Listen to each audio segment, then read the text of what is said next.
So when I told you that I was involved in international business, I wasn't lying.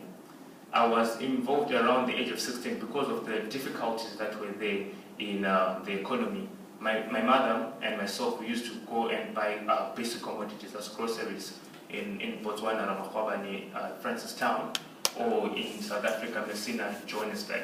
So we get these goods basically as groceries. Once I was the age of 16, because these trips were very frequent, I had to start going by myself. And that's when, this is not an image of me, by the way. It's just the image that I found online. Yeah, so I would basically be like this boy. I would carry, we're building at the time, so I would carry things like conduits, paint, and brick force, bring it back, clothes, and etc.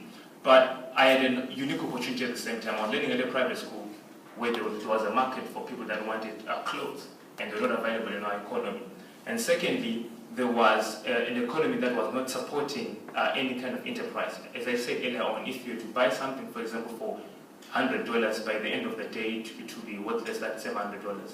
So there was an opportunity, and I had a passport. So there were three basic things that actually helped me to be able to start the very first business that I had, which was cross-border trading. And the experience that I got from it was the most fundamental thing that you probably need for you as an entrepreneur is communication. I was a 16-year-old boy, very small, timid, and I was traveling with all these elderly people from a vast background. And I was carrying valuable goods, so I had to align with them to ensure that my goods are not stolen. And at the same time, I had to actually network with them so that they will know where the things are cheap and etc. clearing duty.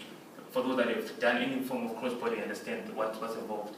So at that time, I learned to communicate with elderly people and convince them that they could also depend on me and I could depend on them, strangers that I'd never seen before.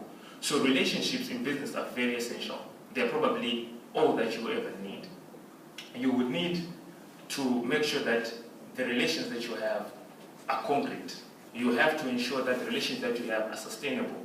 You have to ensure that the relationships that you have are goal-oriented. And this is the female that I was referring to. I took this on Facebook, I was talking on. This is the female that I was telling you that I was in a relationship with when I was 16 years old. She's now prettier than she was before. So, what is fascinating about this female is, at that time, she gave me probably one of the greatest motivational speeches ever, to me at least. Yeah. She said that, Sean, it is over. And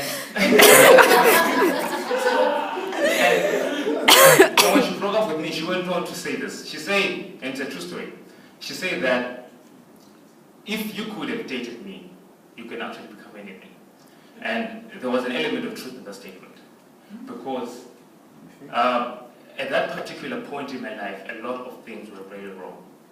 And